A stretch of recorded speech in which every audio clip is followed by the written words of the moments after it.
Müğənni Aygül Səfərova paylaşımı ilə qınağa səbəb olub. İki Sahil xəbər verir ki, sosial media hesabında canlı yayım açan ifaçının anası pərt edib. İki Sahil xəbər verir ki, sosial media hesabında canlı yayım açan ifaçının anası pərt edib. Ana və qız arasında yaşanan dialoq müzakirələrə səbəb olub. Valideyni və qaynananın gəlinin geyiminə qarışmağa ixtiyarı olmadığını deyən müğənniyə anası sillə kimi cavab verib. Xanımların göbəyi açıq formada top geyimlərdən istifadəsini qınayan ana qızının da elə açıq-saçıq geyinməsini xatırlatması üzərinə ona baxıb utandığını etiraf edib. Eşitdiyi acı sözlərə qəhqəhə ilə gülərək qarşılıq verən Aygül izləyicilərin böyük qınağına tuş gəlib. Gəlinin geyiminə qarışmağa ixtiyarı yoxdur.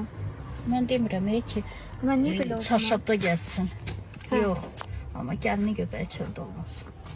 Sənin özün quzun da göbəyi də çöldədir, qısa da Mənim geyinir. qızım qələt eləyir də. Mən utanaram baxıb. Gəlini bə. Mənim gəlinimin göbəyi çöldədir. Qızıva niyə baxıb utanmırsan? Qızıma baxıb utanıram. Utanmıram. Allah ölürəm. Nə şək etmiş ay bak. Deyir qızım olar, gəlin olmaz. Qızıma olmaz, qızıma da olmaz.